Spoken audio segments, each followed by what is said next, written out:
ایک ماں بھی عورت ہے اور بیوی بھی عورت ہے، بہن بھی عورت ہے، یہ کون سی چیز ہمیں بتاتی ہے، یعنی کس نعمت کو برائے کار لا کر کے ہم اس بات کا فیصلہ کر پاتے ہیں کہ وہ ماں ہے،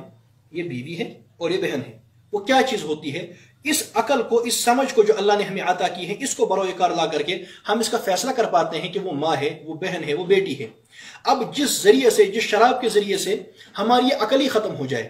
شرابی کی عقل باقی نہیں رہتی اور وہ تمیز کرنے کی صلاحیت اس میں ختم ہو جاتی ہے، وہ اس حال میں ہی نہیں رہتا کہ وہ تمیز کر پائے کہ وہ ماں ہے، یہ بہن ہے، یہ بیٹی ہے۔ یہ کیسی چیز ہے جو آپ کو پلائی جا رہی ہے، جس کی دکانیں کھولی جا رہی ہیں، جس کے اشتہار لگائے جا رہے ہیں، جس کا اعلان کیا جا رہا ہے کہ آؤ لوگو، آؤ ہمارے پاس، تم نے جو کمایا ہے، تم نے جو پیسے کمائے ہیں، محنت کی ہے، مزدوری کی ہے، دکانداری کی ہے، یا گاڑی چلائی ہے، یا ملازمت کی ہے، زمینداری کی ہے، تجارت کی ہے، جو بھی کی ہے، جو تم نے خون پسینے سے اپنا پیسہ کمایا ہے وہ ہمیں دو، ہم بدلے میں تمہیں ایسا شراب دیں گے، ایسی غذا دیں گے، ایسی چیز دیں گے جس کو استعمال کر کے تم انسان نہیں رہو گے، جس کو استعمال کر کے تمہاری صحت ختم ہو جائے گی، جس کو استعمال کر کے تمہاری جان ختم ہو جائے گی، جس کو استعمال کر کے تمہاری عقلیں ضائع ہو جائیں گی اور تمہاری سمجھ ختم ہو جائے گی، تم اس قابل ہی نہیں رہو گے کہ تم ماں اور بیوی اور بہن کے اندر تمیز کر سکو۔ یہ عام اعلانات ہیں اور لوگ وہ سمجھتے نہیں ہیں۔ لہٰذا اس وقت ان حالیہ دنوں میں جو خبریں آئی ہیں اور یہ باقاعدہ اعلانات ہوئے ہیں اور ہم نے سنا، ہمیں لوگوں نے دکھایا، وہ یہ کہا کہ ہماری وادی میں شراب کی دکانیں، وہ بتایا جا رہا ہے کہ فلاں ضلع میں اتنی کھلیں گی، فلاں ضلع میں اتنی کھلیں گی، فلاں ضلع میں اتنی کھلیں گی، اتنی کھلیں گی، یہاں کھلیں گی۔ یہ سارا کچھ بتایا جا رہا ہے اور بیان کیا جا رہا ہے۔ بزرگوں، بات سمجھنی ہے، دو پہلو ہیں اس میں۔ نمبر ایک، یہ وادی میں کیوں کیا جا رہا ہے، اس کا مقصد کیا ہے؟ اور ایک عام آدمی، ایک عام ناگرک کشمیر کا، ایک عام باشندہ، پرامن شہری اور یہاں کا رہنے والا، یہ اس کے ذہن میں سوال اٹھتا ہے اور وہ حق اس کا بنتا ہے کہ وہ سوال کرے۔ وہ یہ کہ اگر بھارت کے اندر ایک اکثریت ہے اور وہ اکثریت یہ کہتی ہے کہ ان کے مذہب نے کسی چیز کا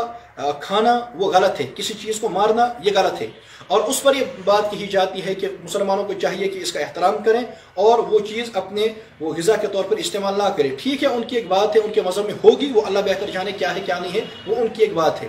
تو اگر وہاں یہ بھارت کے اندر یہ بات کی جاتی ہے تو یہاں کشمیر کے اندر اکثریت مسلمانوں کے، بلکہ اکثریت کے 100% کے قریب ہم یہاں مسلمان رہتے ہیں اور دنیا جانتی ہے مسلمانوں کے یہاں شراب پینا حرام ہے۔ ہم مسلمان ہیں، ہم مسلمان ماحول میں رہنا چاہتے ہیں، ہم مسلمان تہذیب پر زندہ رہنا چاہتے ہیں اور رہیں گے انشاءاللہ۔ ہم مسلمان بن کر مرنا چاہتے ہیں، ہم پاک حلال غذائیں کھانا چاہتے ہیں، کھائیں گے انشاءاللہ، حرام سے بچیں گے انشاءاللہ، اپنے دین پر قائم رہیں گے۔ اگر یہاں مسلمان رہتے ہیں تو کیا کسی کا حق بنتا ہے کہ وہ یہاں آ کر کے صاف اعلان کرے کہ فلاں جگہ اتنی ہم شراب کی دکانیں کھولیں گے اور فلاں جگہ اتنا ہوگا؟ بالکل غلط ہے، اور یہ یعنی عقل کے خلاف ہے، اور یہ قانون دانی کے خلاف ہے، یہ اخلاق کے خلاف ہے، یہ شریعت کے خلاف ہے، سب چیزوں کے خلاف ہے۔ لہٰذا جو یہاں عہدیداران ہیں، جو مختلف پوزیشنوں پر ہیں، خصوصاً یہاں انتظامیہ ہے،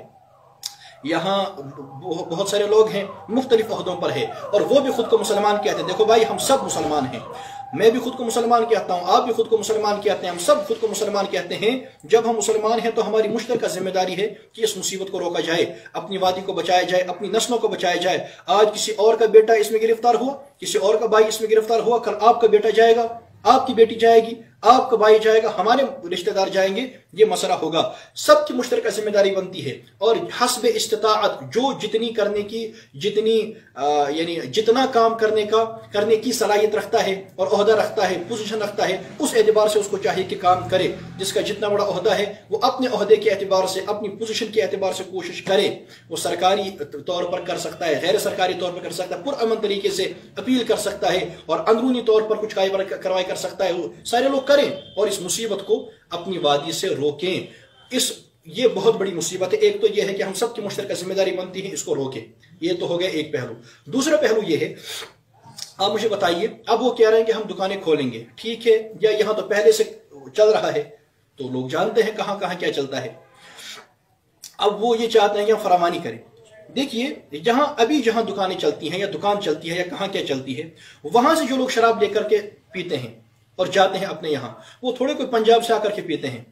یا RSS کے لوگ آ کر کے یہاں پیتے ہیں اور لے جاتے ہیں شراب، نہیں، یا بھارت سے لوگ ٹرکوں میں آتے ہیں، وہ پتہ نہیں کہاں سے آتے ہیں، وہ کشمیری آتے ہیں، کشمیری جاتے ہیں جو خود کو مسلمان کہتے ہیں، وہ چھپ کے جاتے ہیں، منہ بند کر کے جاتے ہیں اور جاتے ہیں، لائنوں میں رہتے ہیں، اور گاڑیوں میں گزرنے والے لوگ اپنی آنکھوں سے منظر دیکھتے ہیں کہ دکانوں پر جا جا کر کے وہ شراب لے رہے ہیں، وہ سارے کشمیری ہیں اور خود کو مسلمان جو جہاں جاتے ہیں خود کو مسلمان کہتے ہیں اور شراب پیتے ہیں۔ دیکھیے اس کی بھی اصلاح کرنی پڑے گی، اس کی بھی اصلاح کرنی پڑے گی کہ اگر وہ دکانیں کھولنے کا اعلان بھی کرتے ہیں، جب کشمیری شراب پیے گا ہی نہیں، جب مسلمان شراب پیے گا ہی نہیں، وہ بیچیں گے کسے؟ یہ مسئلہ ہے بھائی۔ جب آپ کے اپنے کشمیری مسلمان ہمارے اپنے کشمیری مسلمان لینے کے لیے تیار ہیں اور وہ یہ کہتے ہیں کہ اب تھوڑے ہمیں فلاں ضلع میں جانا پڑے گا، ہم اپنے ضلع میں لے لیں گے اور اپنے لیے آسانی محسوس کرتے ہیں، اس قوم کے ساتھ کیا کیا جائے اور کیا برتا جائے؟ وہاں ایسے ہی آتے ہیں جیسے اعمال ویسے حکمران، جیسی میت ویسے فرشتے، مشہور محاورہ ہے۔ لہٰذا انفرادی محنت کی ضرورت ہے اور تمام ذمہ دار لوگ اپنے اپنے علاقوں میں، اپنے اپنے شہروں میں، اپنے اپنے ضلعوں میں، اپنے اپنے بستیوں میں یہ نظر رکھیں کہ خدا نخواستہ کوئی اس لعنت میں گرفتار تو نہیں ہو، اس کو سمجھائیں۔ مارنا پیٹنا نہیں ہے، اور آپ تھوڑے کسی کو مار پیٹ کر کے یہ بری عادت چھڑوا سکتے ہیں، آپ آج ماریں گے کل جا کر کے اور پی لے گا۔ یہ ایسی لعنت ہے شراب کہ بالکل تمیز ختم ہو جاتی ہے۔ ایک سڑک پر ایک طرف سے کتا چلتا ہے، ایک طرف سے وہ پڑا ہوا ہوتا ہے اور اس کو کوئی فکر نہیں پڑتی کہ اس کی کیا حالت ہو گئی ہے۔ نہ باپ کا رہتا ہے، نہ ماں کا رہتا ہے، نہ بھائیوں کا رہتا ہے، نہ بہنوں کا رہتا ہے، نہ اولاد کا رہتا ہے، کسی کا بھی نہیں رہتا۔ بے عزت ایک یعنی وہ پڑا رہتا ہے، سڑکوں پہ پڑا رہتا ہے اور لوگ مارتے رہتے ہیں۔ ایسا وہ تو ہے، اس کا نتیجہ نکلے گا جب ایسی حرکت کرے گا، لیکن ہمیں چاہیے کہ ہم اصلاح کی کوشش کریں، ان کو سمجھائیں اور دھیرے دھیرے کر کے سمجھائیں۔ اور بلکہ میں یہ بات بھی کہوں کہ میری نظروں میں آج تک جب سے میں ہوش میں نے سنبھالا ہے اور میں نے دیکھا ہے، میری آنکھوں نے آج تک پوری دنیا کے اندر ایک اصلاحی مثبت جو تحریک ہے، کوئی ایسی مثبت اور اصلاحی تحریک نہیں دیکھی جیسی ہماری تبلیغی جماعت کی تحریک ہے۔ کتنے لوگ سدھر گئے لالا کر کے مسجدوں میں اور پیار اور محبت سے ان کو سمجھایا۔ کل تک جو شراب پیتے تھے، اللہ کے فضل و کرم سے بہت بڑی تعداد ہے، آج اگر پانی بھی پیتے ہیں تو پوچھ کر پیتے ہیں کہ ہمیں بتایا جائے رسول اللہ صلی اللہ علیہ وسلم کیسے پانی پیا کرتے تھے۔ تو بزرگوں، بات لمبی ہو گئی، اتنا میرا ارادہ نہیں تھا بات کرنے کا، تھوڑا سا لمبا مسئلہ چلا گیا۔ خلاصے کلام یہ بات عرض کروں، نمبر 1 جو ہے اعلانات وغیرہ کیے گئے ہیں تو سب کی ذمہ داری بنتی ہے۔ جو ایک مذہبی طبقہ ہے وہ بات کر ہی رہا ہے، جو خود کو مذہبی طبقہ نہیں سمجھتا یا انتظامیہ بھی ہے یا غیر انتظامیہ ہے، یہ ہم سب کی مشترکہ ذمہ داری بنتی ہے کہ ہم اپنی کشمیر کو اس لعنت سے بچائیں، اور جو ابھی بچا کچا پہلے سے موجود ہیں وہ اس سے بھی، اس لعنت سے بھی بچانے کی ہم کوشش کریں، اس کو بھی ختم کرنے کی کوشش کریں کہ ہماری وادی میں ایسا مسئلہ نہیں چلنا چاہیے، ہم مسلمان ہیں۔ اور نمبر 2، جو اب اس کے اندر گرفتار ہیں، جو آسانی محسوس کر رہے ہیں کہ اب ہم اس بربادی کے اندر گرفتار ہونے والے اپنے ضلع سے ملے گا، ان کی اصلاح کی کوشش کریں، انفرادی طور پر محنت کریں، اجتماعی طور پر محنت کریں، جو جس طریقے سے محنت کر سکتا ہے ان کو سمجھائیں کہ ہم مسلمان ہیں، اور یہ بالکل واضح طور پر سمجھ لیں شراب تو بہت بڑی بات ہے، ہم اس لیے تیار نہیں ہیں کہ کوئی ہمیں کہے بھائی اپنا ازار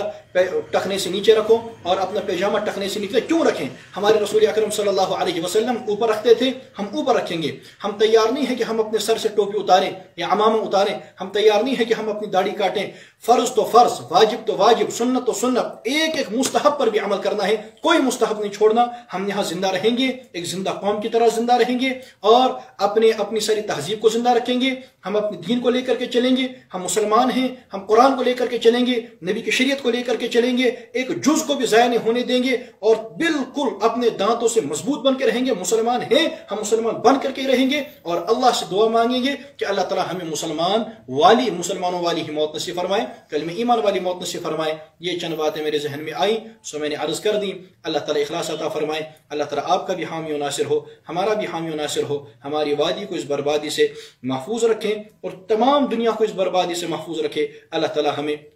سمجھنے کی توفیق عطا فرمائے، کلمہ ایمان والی موت نصیب فرمائے، دین حنیف کا صحیح فہم نصیب فرمائے۔ وآخر دعوانا ان الحمد للہ رب العالمین۔ السلام علیکم ورحمۃ اللہ۔